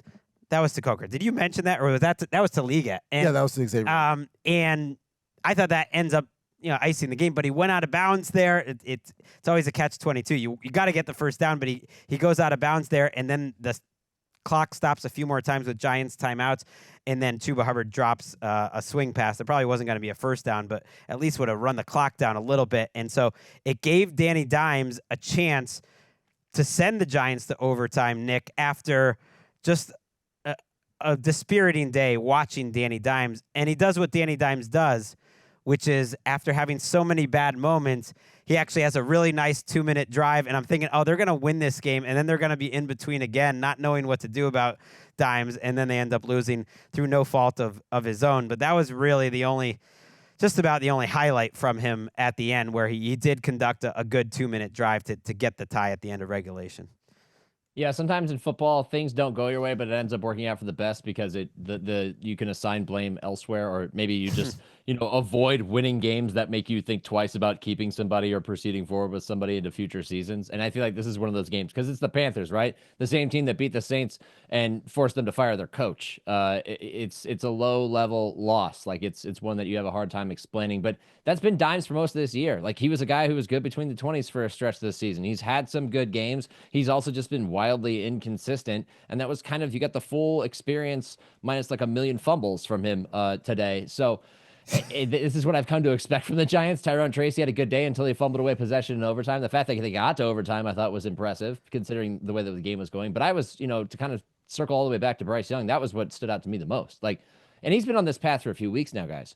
It's got to the point where last week I wrote in QB Index, he deserves to continue playing. Like there is no use in putting Andy Dalton back in. Yes. He had a throw early in this game. It was at the top of my notes where I just said he made a really nice like off-platform throw. He's in the pocket. He's moving left, and he sees a guy crossing over the middle of the field and rips it wide open. I mean, great throw right on target. Did it again later with a touch pass over the middle. The over routes have really been somewhere that he's found a lot of success. I love what I'm seeing from him. He's got confidence now. He didn't have any last year or in the first 2 weeks of this season. He's starting to build it now. They might be able to reclaim this and then get on a path forward and not worry about quarterback anymore. Yeah, I don't want to overpraise him like as almost like a backhanded compliment.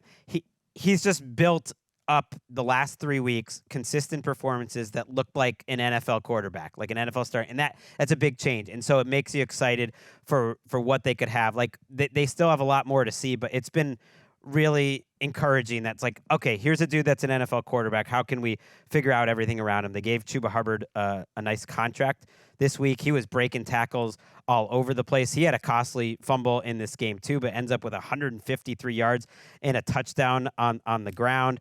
And yeah, like the decision making on the Dimes interception, there was just a couple plays that I think is why he's going to get benched during their bye week. After the game, Brian Daboll was asked if he was still going to be the quarterback, and he said, we'll evaluate it. And usually, as I've said on this podcast so many times, when they say we're evaluating it, it means the quarterback is going to be changed, because in the past, he's always said he's our quarterback. And I think he'll look back to a couple decisions. There was a flea flicker in the first half where Wan'Dale Robinson's just wide ass open. It's on a 3rd and 1, and just Dimes just doesn't throw it. And there was just been a lot of those. And then there was the interception late in the game where, again, Kurt Warner, I think, was getting frustrated watching this. Like they're in the red zone. They're trying to catch up. They're down by 3, I believe, at that point in the fourth quarter. And the read is the slant. He's throwing on 3rd down in the flat to a guy that has no chance to score. And not only was it a bad decision, but it was inaccurate, so it was behind the receiver, and then it pops up in the air for an interception. So it was like every Dimes thing combined. Bad decision, like not seeing the field well, and also just bad luck, frankly. Like it's also just bad luck. He's had a lot of bad luck. It's enough. It's not even about the injury guarantee that he has. I think when they go into the bye, they will at some point announce that Drew Lock is the starting quarterback. And they might as well give Lock a chance. Maybe it'll be Tommy DeVito. Who knows? The Panthers rather, get a win. 3 wins on the season for the Panthers. Suddenly they're on a winning streak. Yeah, first ever with Bryce Young as the starter. There we go. Back-to-back wins. So congratulations to the Panthers and to Bryce Young. But yeah, just a brutal Dimes performance where it's not just the catastrophic plays, because the ball goes off. Well, first of all, Jadeveon Clowney, 6'4" long arm. Right, that was another bad luck play. He hits him in the face. It's not like JD got a hand on it. He hit it directly in the face while jumping to make a play. It's not just those, just the scattershot accuracy. Yeah. Because the doomed turnovers can happen, but just ball placement has been wayward all season long. They come into this game against the Carolina Panthers defense that hasn't stopped anybody on the run at a historic pace, and they end up throwing the ball 37 times with Jones trying to get, I guess, something going with the offense. He had his chance. Right, they had like a 96-yard touchdown drive in there. They have things to like. Like Malik Neighbors is a real player. Theo Johnson keeps playing. He's a real player. You want the bright side, though, Patrick? The bright side is with the win, Carolina dropped to 10th in the Tankathon draft order. And the Giants are number 2 right now. Now, we got a long way to go. There are so many teams. 11 teams have either 2 or 3 wins right now. So more than a third of the league has either 2 or 3 wins. So there's a long way to go. But this could be a big one for the Giants, maybe getting their future quarterback. Let's go to Sunday Night Football. The Lions and the Texans, 2 teams that they don't need a quarterback. From 52 yards out, hash mark left side. Bates was good from 58 to tie the game. Can he send it through from here to send the Lions home with a victory? There's the snap, spot, kick away. It is up, and it is good! He got it! We're going to fly home on the wings of Jake Bates! Oh, baby! Good from 58! Good from 52! And that's good enough for a victory for the Detroit Lions!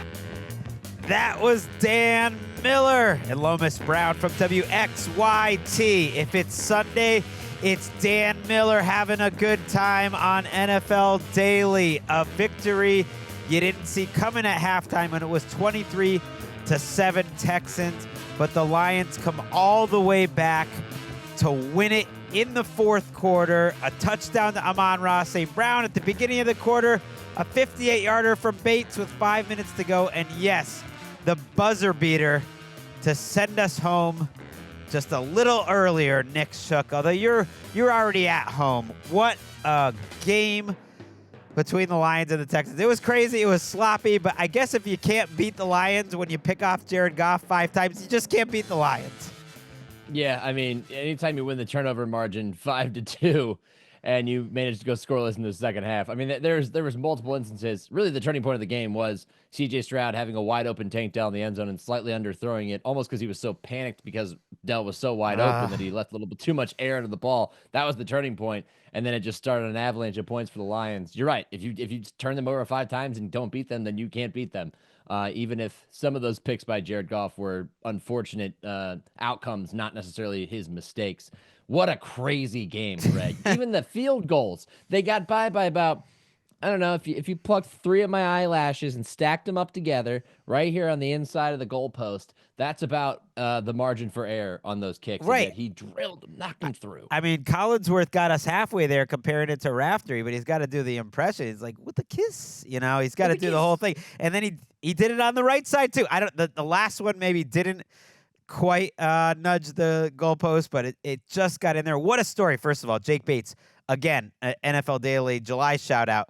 This UFL kid who, yes, he was laying bricks in Houston at some point, and then he gets back into kicking. He was a soccer player, and to be taken from the UFL to where he's built up now and hitting nails kicks.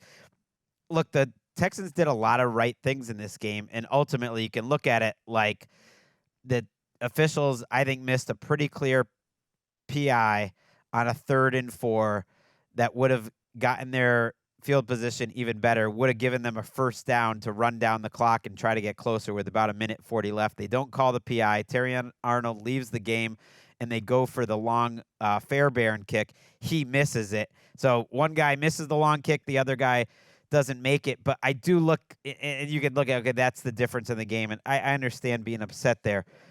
But in the second half, they had 7 possessions. The first play of the second half was an interception by Stroud. Great play by Carlton Davis. You mentioned the other one that he had, which was an absolute turning point. But they also had 5 other possessions where they just couldn't move the ball.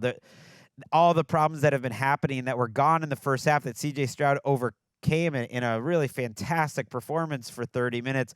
We're back where the offensive line couldn't protect. Their running game wasn't there the whole night. And I give the Lions defense a ton of credit in this game. They sneaky had an amazing performance because Brian Branch was making plays. Kirby Joseph was making plays in the first half. And I actually thought a lot of the plays that Stroud made to Mechie, that last touchdown he had before the end of the half, some of the throws to Schultz, one to Tank Dell, these were just outstanding football plays that you give more credit to the quarterback than you take away from the defense. And the pressure was there throughout the game. They ended up being fourth in the entire NFL, Nick, this week in success rate in terms of defense. So they really shut Houston's offense down pretty consistently in this game, and they get out of there in a win. And just, I know Dan Campbell's going to love this, being able to win different types of games. That's what great teams do.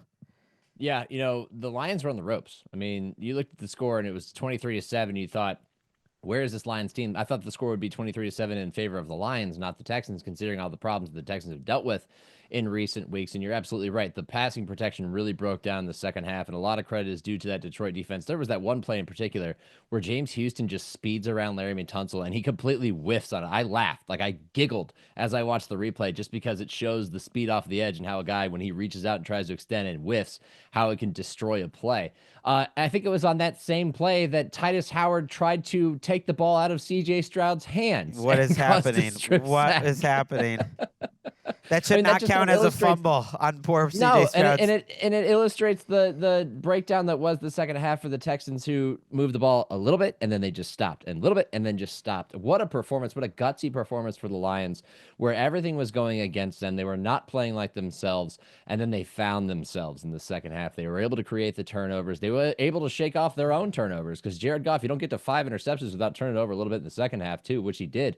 And honestly, I think his last 2 picks were his worst 2 picks, because one was an anticipatory throw to Sam Laporta that was never open, and the other one was a great defensive play, but also a ball that he probably shouldn't throw down in the deep third there. So they were able to overcome all of that. That is the mark of a winner. That is the mark of a team that has been through the fire like they were in the playoffs last year, and it's a very encouraging sign for one of the best teams in the NFL. It's a heartbreaking loss for the Texans. I think you just put it so well, that these two teams are two of that cool, hot, like rising, exciting organizations, teams in the NFL, and they're at different stages of their development. And the Texans were so close to having a signature win tonight. So I don't want that to get lost in what happened, because their defense was flying all over the place in the first half. Petrie was awesome. They had injuries. Kamari Lassiter, with some friendly fire, leaves the game in the second half. They lose Fatukasi, so they lose a couple pieces. Will Anderson didn't even play in this game, and they really pressured Jared Goff.